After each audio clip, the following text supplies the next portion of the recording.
ఆలోచించవలసిన అమూల్యమైనటువంటి సత్యం ఆదికాండం 28వ అధ్యాయం 20 నుండి 22 వచనాలలో చక్కని విషయాలు వ్రాయబడ్డాయి. From the scripture portions which is being read from Genesis chapter 28 from 20 to 22 onwards, we have read the portion.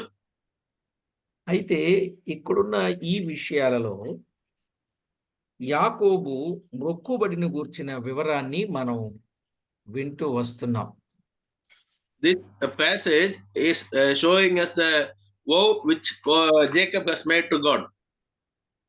యాకోబు ఇక్కడ దేవునితో బేరము చేయుచు ఉన్నాడనే విషయాన్ని గత వర్తమానంలో మనం విన్నాం.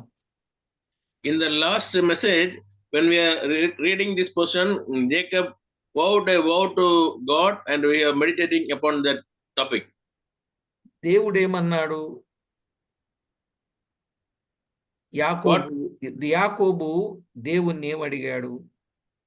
నాకు 3 విషయాలు చేసినట్లయితే, 1 నువ్వు తోడై ఉంటే, 2 నీవు కాపాడితే, 3 ఈ దేశమునకు క్షేమముగా తీసుకొని వస్తే అన్నాడు. There are 3 things which Jacob has requested God, that he was saying that in his travel God has to be with him, and he has to keep him safe, and he has to bring him back to the home. అలా గాని నువ్వు తెచ్చినట్లయితే ఈ స్తంభముగా నిలిపిన ఈ రాయి దేవుని మందిరమగుతుంది అన్నాడు. 1 నాకు దేవుడు తోడై ఉంటాడు అని అన్నాడు. First thing he is saying that God should be with me. 2 స్తంభముగా నిలిపిన ఈ రాయి దేవుని మందిరమగును అన్నాడు. The second one is the pillar which he made is the place of God. 3 నా రాబడి అంతటిలో 10వ వంతును చెల్లింతునని మొక్కుకున్నాడు. Third thing is that whatever the things which he receiving, he will pay the 10th to God. ఇప్పుడు ఒక్కొక్కటిగా మనము ధ్యానం చేద్దాం. Let us meditate one by one. 1 యెహోవా నాకు దేవుడై ఉండును అన్నాడు. First thing he is saying that then God should be my God. అలాగే యాకోబు జీవిత దినములన్నింటను దేవుని అనుసరించి జీవించి ఉండెను. Throughout the life of Jacob, he was obeying the will of God, and he was submissive to God. ఆ తర్వాత దేవునికి ఎంతో మహిమకరంగా ఆయన జీవితాన్ని కొనసాగించాడు. నా దేవుడు యెహోవా అని ఆయన ఎక్కడున్నా కూడా అక్కడ ఆయనను హెచ్చించాడు. After the sequence of periods, whenever and wherever he goes, he was exalting God, that he is my God. ఇక్కడ మనం నేర్చుకోవలసిన పాఠం ఏంటంటే, మనకు దేవుడు ఏదైతే మేలు చేశాడో ఆ దేవునిని బట్టి ఆయన నాకు దేవుడు అని మనము ఉన్న ప్రతి స్థలములో మంచి సాక్ష్యాన్ని కలిగిన వారంగా ఉండాలి. The lesson which we are learning from this point is, wherever we go and whatever the blessings we get, we should say that these are the blessings from my Lord God. ఎందుకంటే యెహోవా తమకు దేవుడుగా గల జనులు ధన్యులు అని వ్రాయబడింది. The reason is, blessed are the people who have the Lord as their God. కాబట్టి ప్రభు పిల్లలమైన మన జీవితంలో ఆయన మన దేవుడుగా మనం ఎక్కడున్నా ఉండాలి. Wherever we are in the places, in those places we should say that God is our God. చూడండి, యోనా నేను హెబ్రీయుడను, ఆకాశమునకు భూమినికి సృష్టికర్త అయిన వాని దేవుని బిడ్డను అని చెప్పి, ఆ తరువాత ఆయన చర్య ఎలా ఉందంటే ఆ దేవుణ్ణి లేనివాడుగా కనబడినట్లుగా మనం చూస్తాం. When we look upon the life of Jonah, he was saying that I am a Hebrew and I am the child of the God who made the heaven and the earth. Even though he is saying that, but things which he is doing is not relevant to what he is saying. ఇంత గొప్పవాడని చెప్పుకున్న వ్యక్తి చివరికి ఓయి నిద్రపోతా, నువ్వు లేచి నీ దేవునికి ప్రార్థన చేయి, దేవుడు ఒకవేళ రక్షిస్తాడేమో అన్నాడు. అంటే తన జీవిత దినములలో అప్ అండ్ డౌన్ కనబడినట్లుగా చూస్తాం. When we see the life, when we read about that letter, he is not going to pray to the Lord. He is going and sleeping. The others are coming and telling to that, go and pray to the Lord. ఆయన నాకు దేవుడై ఉండెను అనే మాట, మనము ఒంటరిగా ఉన్నా ఆయన మనకు దేవుడే, 10 మందిలో ఉన్నా దేవుడే. దేవుణ్ణి ఎరగని వారి మధ్య మనమున్నప్పటికీ ఆయన నా దేవుడు అని చెప్పగలిగినప్పుడు ఇది మంచి సాక్ష్యం. When we are single, when we are alone, we should say that God is my God. When there are 10 people around us, we should say that God is our God. And even though we are in a place where the people, they don't know God, there we should say that God is my God. చాలా That is the మంది okay continue please. thing. చాలా మంది తమ క్రియల వలన దేవుణ్ణి ఎరగమన్నట్టుగా ఉన్నవారు ఉన్నారని తీతుకు రాసిన పత్రిక 1:16లో స్పష్టంగా వ్రాయబడింది. When we are reading in Titus chapter 1 verse 16, Titus chapter 1 verse 16, the peoples, they are dishonoring God by their activities. తమ క్రియల విషయంలో భ్రష్టులుగా ఉన్నారు అనే విషయాన్ని మనము చూడవచ్చు. They are making God very below portion by the activities. కొంతమంది దేవుని పిల్లలు అని చెప్పుకుంటూనే వీళ్ళు దేవుని పిల్లలు కాదు అన్నట్లుగా వారి చర్యలు కనబడతా ఉన్నాయి. When we are seeing the other portion of peoples, they are saying that we are children of God, and the activities which prove that they are not the children of God. అది ఎంతో విచారకరమైన విషయం. It is very sorrowful thing. నేడు మనం కూడా యాకోబు వలె మన జీవిత దినములన్నింటను ప్రభువును స్థిర హృదయముతో హత్తుకొని జీవించి ఉండుట అది మేలుకరము. As the life of the Jacob, throughout the life, if we could hold upon the Lord and live a life, that will be a blessed and good life. చూడండి,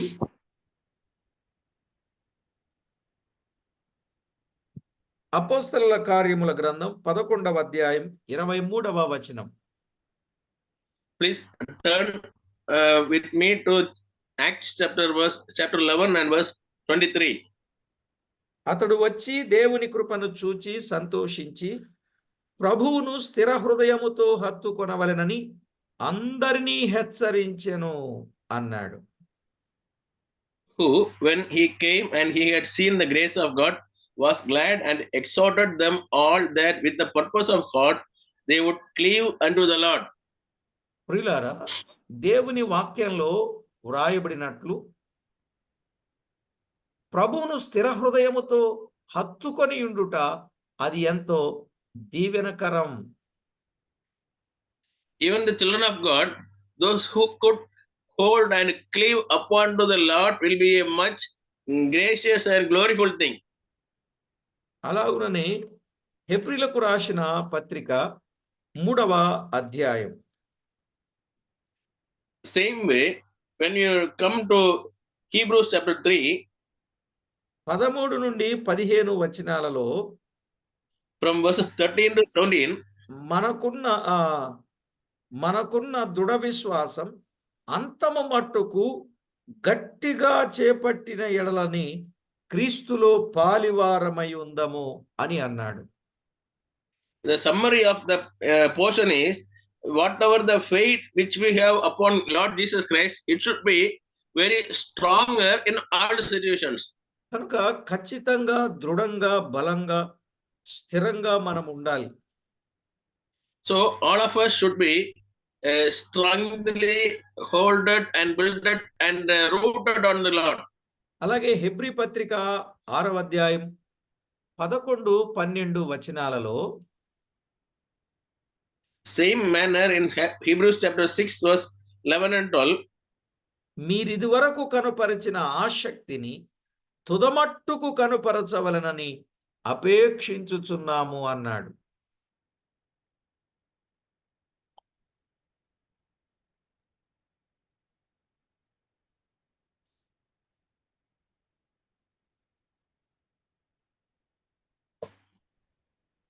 ఆసక్తి తుదమట్టుకు ఉండాలి అని చెప్పాడు. ప్రారంభమే కాదు, చివరి వరకు ఉండాలి అని చెప్పాడు.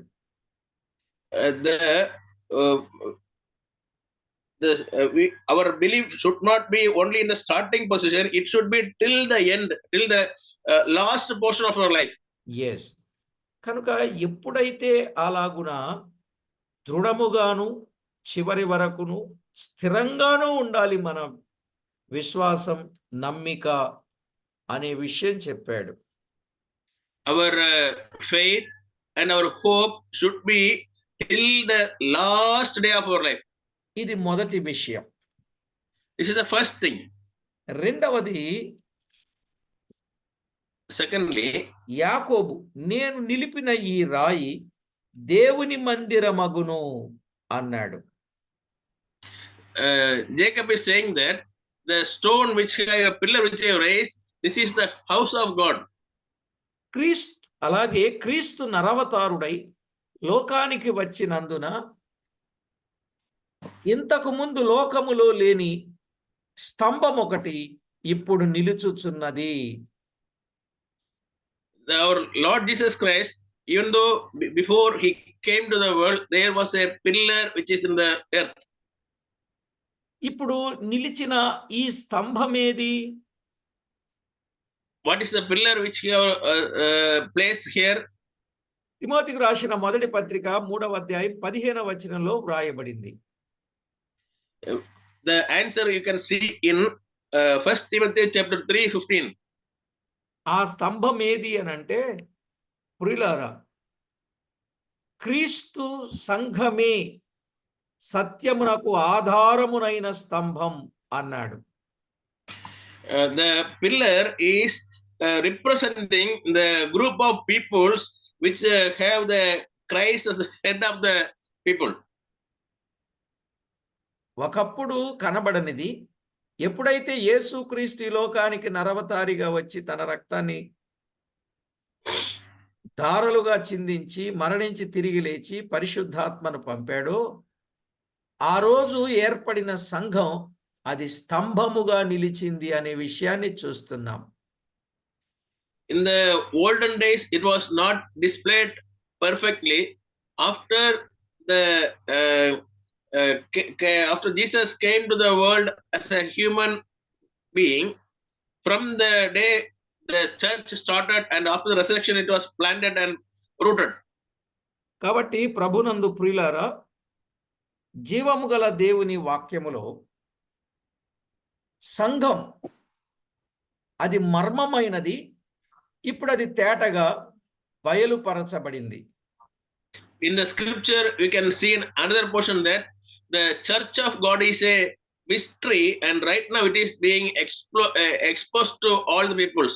నిజమే. మరుసటి లేని ఒక రాతి స్తంభం ఆ లూజు ఊరి వారికి ఆ ఊరి వెలుపల సంచరించినప్పుడు ఆ స్తంభం వారికి కనబడింది.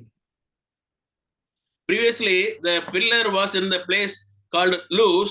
Those who are traveling by the way, they can see the pillar. ఇది ఆశ్చర్యమే. This is also a mystery. ఇది ఆశ్చర్యమే. This is also wonder. This is also a wonder. Yeah. యాకోబు ముందుకు సాగిపోయెను గాని ఆయన నిలిపిన రాతి స్తంభం గట్టిగా సాక్ష్యమిచ్చుచున్నది. Another lesson which you have learned is the Jacob has passed away. Even though he passed away, the pillar will be in a stable position and strong position. దేవుడే ఈ స్థలములో ప్రత్యక్షమాయనని, God himself appeared to the people, అది పరలోకపు గవిని అని, and it is a route to the heaven and way to the heaven. యాకోబు చెప్పినట్లు సాక్ష్యమిచ్చుచున్నది. and it testifies that these words are the words of Jacob. అలాగే క్రీస్తు విడిచిపోయిన తన సంఘమును Same way, the church which is in the world after Jesus went to heaven, స్తంభముగా నేడు లోకములో సాక్ష్యమిచ్చుచూ ఉన్నది. it also acts as a pillar in the world. ప్రియులారా, ఇది మనం ఆలోచన చేసినప్పుడు క్రీస్తునందు దేవుడు రక్షకుడై సిలువలో రక్తము ద్వారా పరలోకపు గవిని తెరిచినట్లుగా మనకు అర్థమవుతుంది. This also shows that through the blood of our Lord Jesus Christ, it helped us to open and enter to the way of the heaven. పాపులారా రండని ప్రయాసపడి భారం మోస్తున్న పాపాత్ములను రక్షణలోనికి పిలుచుచూ ఉన్నాడు. Those who was heavy and burdened with the sins, the way is calling them to come and enter into the heaven, to the salvation.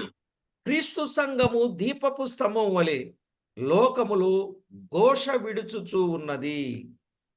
The church of Christ is like a flame, and it is like a fire which shows the people to come near to it. కాబట్టి ఒకటి, దేవుడు యెహోవా నాకు దేవుడై ఉండును అన్నాడు. 2, నేను నిలిపిన ఈ రాయి స్తంభముగా ఉండును, దేవుని మందిరమగును అని చెప్పాడు. First thing he said that God is my God. Second thing he said that this is the pillar which he placed is the house of God. మూడవది, నా రాబడి యావత్తులో 10వ వంతు నిశ్చయముగా చెల్లించెదనని వాగ్దానము చేసినట్లుగా చూస్తున్నాం. The third thing what we can see from here is he is promising to God that whatever the gift which he receives, he will pay 10th to God. దేవునికి మ్రొక్కుకొనెను అనే విషయాన్ని కూడా మనం చూస్తున్నాం. He is making a promise and vow to God. కాబట్టి ప్రభునందు ప్రియులారా, ఆయన మ్రొక్కుకొనినట్లే క్రీస్తు దయాళుడని రుచి చూచిన భక్తుడు as he promised the peoples who tasted the God, ఈ దినములలో ప్రభు పనికి సమృద్ధిగా ఇయ్యవలెను అన్నాడు. they should pay for the ministry of the God fully in a happy manner. Macedonia వారు సామర్థ్యము కంటే ఎక్కువ ఇచ్చిరి అనే మాట వ్రాయబడింది. When we read the Bible, peoples of Macedonia, when they are giving for ministry, they are giving above their capacity. వారు నిరుపేదలైనప్పటికీ కూడా వారు ఎంతో ధారాళంగా దేవునికి ఇచ్చిరి అనే మాట చూస్తున్నాం. Even though they were helpless and they are struggling for their needs, when coming to the ministry of God, they were giving eagerly and happily. కొరింథీయులకు రాసిన 2వ పత్రిక 8వ అధ్యాయం 1 నుండి 5 వచనాలు మనము చదివినప్పుడు వారి ధారాళత ఎంత గొప్పదో చెప్పాడు. If you are reading the portion from Corinthians, book of Corinthians, 2nd book, chapter 8, verse 1 to 5, we can read the way which you are giving willfully to the God. వారు బహుశ్రమల వలన పరీక్షింపబడగా అత్యధికముగా సంతోషించిరి అని వ్రాయబడింది. When they are passing through great trial and affliction, they are much happy to give to God. వారు నిరుపేదలైనను వారి దాతృత్వం బహుగా విస్తరించింది. Even though they were in deep poverty, they were very happy. పరిశుద్ధుల కొరకైన పరిచర్యలో పాలు పొందు విషయములో మనఃపూర్వకముగా వారు ఇచ్చిరి. And also for the fellowship of ministering to the saints, in that also they are willfully doing the gift. వారు తమ సామర్థ్యము కొలదయే గాక సామర్థ్యము కంటే ఎక్కువగా ఇచ్చిరి. At that time, they are not giving up according to their ability or capacity. They are giving above their capacity. ఎవరో ప్రేరేపించలేదు వారిని, తమంతట తామే ఇచ్చిరి. తమంతట తామే ఇచ్చిరి. మనము కూడా మనంతట మనమే ఇవ్వాలి కానీ ఇవ్వండి ఇవ్వండి అని అడిగితే ఇచ్చేది అది కరెక్ట్ ప్రొసీజర్ కాదు. The same thing applies to us also. When we are giving to God, it should be from our whole-hearted will and wish. The others should not come and force their give to God, give to God. ఎలాగూ ఇవ్వాలో ఇంకా తేటగా చెప్పాడు. ఇచ్చిన వారికి అత్యధికమైన ఫలితాలు ఉన్నాయని కొరింథీయులకు రాసిన 2వ పత్రిక 9వ అధ్యాయం 6 నుండి 15 వచనాలలో చూస్తాం. And also, if you are reading the portion of 2 Corinthians chapter 9, verse 6 to 15, the blessings which they are receiving from the God. కొంచెముగా విత్తువాడు కొంచెముగా పంట కోస్తాడు. Who sows little, he is reaping little. సమృద్ధిగా విత్తువాడు సమృద్ధిగా పంట కోస్తాడు. Those who are sowing bountifully, they are reaping bountifully. ఉత్సాహంగా ఇచ్చే వానిని ప్రభు ప్రేమిస్తాడు. God informs us to give happily and willfully. ఇలాగున సంగతులు ఎంతో వివరంగా చెప్పాడు. There are so many things which are explained very detailed in the manner. కనుక ప్రతివారు ఇచ్చినట్లయితే ఇచ్చిన దానికి ఫలితాన్ని దేవుడు ఇచ్చేవాడుగా ఉన్నాడు. Whoever giving to God, God is really giving back to the people who give to God. యాకోబు ఎందుకు ఇచ్చాడు? Why did Jacob give to God? చెప్పాడు ఇదిగో నీవు నాకు తోడై ఉండి నీవు నన్ను కాపాడి నన్ను మరలా క్షేమంగా నా తండ్రికి తీసుకొస్తే ఇదిగో నువ్వు 3 పనులు చేస్తే నేను ఈ 3 పనులు చేస్తానని దేవుని దగ్గర మొక్కుబడి చేసుకున్నాడు. Jacob made a promise to God. He has 3 requirements to God, and he says that if you are fulfilling my requirements, I will do these 3 things to God. నిజమే, దేవుడు మన పక్షంగా కూడా ఖచ్చితంగా యాకోబుకు ఏ విధంగా చేశాడో మనకు కూడా అలాగే చేయగలిగిన దేవుడు. ఆయన చేసిన వాటిలో ఆయన పేరట మనము ఆయన కొరకు ఎన్నో చేయగలిగితే ఇంకా ఇంకా ఇంకా ఇంకా మనలను వర్ధిల్లింపజేస్తాడు, మరింత ఆశీర్వాదముల చేత నింపుతాడు. As we are seeing about the life of the Jacob, the ways how much he is being blessed upon, above and above, the same way, the same God, he is able to bless the people who are obeying the word of God and doing according to the word of God. ఇంత గొప్ప దేవుడు మనకున్నాడు. ఆయన్ని దేవుడుగా కలిగి ఉండడం మన ధన్యత. The blessed thing which we got is to receive this so much great God as our personal God and Savior. ప్రియులారా, ఏ వాక్యమైతే మనం విన్నామో ఆ వాక్య ప్రకారంగా మనము చేసినప్పుడు మన దేవుడు చూస్తాడు, మనకు కూడా అంతకు మించి చేస్తాడు. Based upon the portions which we have read and meditated, and if we are doing according to that, God will do accordingly, and he will do above our expectations. కాబట్టి ప్రతి ఒక్కరూ ఈ విషయాన్ని అర్థం చేసుకొని ప్రభువుకు అనుకూలంగా జీవించవలెనని ప్రభు పక్షంగా ప్రేమతో మనవి చేస్తూ ప్రార్థన చేసుకుందాం. So I humbly request you all to listen and meditate upon this topic, and also to live a life according to the word of God. Shall we pray? పరిశుద్ధుడవైన మా పరమ తండ్రి, మీ ఘననామానికి స్తోత్రములు. Heavenly Father, we thank you for your exalted name. యాకోబు మొక్కుబడిని అంగీకరించి యాకోబును మరింతగా ఆశీర్వదించిన మా ప్రభువా మీకు స్తోత్రము చెల్లిస్తున్నాం. Heavenly Father, you accepted the promise of Jacob and you have blessed according to the promise of him. యాకోబు జీవితం దేనికి వెరవనిదిగా మీ పైన ఆనుకొని ముందుకు సాగగా మీరెంత ఆశీర్వదించారో మీ లేఖనాలలో చూచి ధ్యానించి మిమ్మల్ని మహిమపరుస్తున్నాం. Based on the trust and faith which Jacob was having upon you, and the blessings which he had upon you was a great example to our life. ప్రతి విషయంలో మీ నామమునకే మహిమ ఘనత ప్రభావములను ఆరోపించుకుంటారని మమ్మను మీరు కాచి కాపాడి భద్రపరిచి క్షేమమిస్తున్నందుకు కృతజ్ఞతలు అర్పిస్తూ We thank you for being with us and protecting us and showering all the blessings.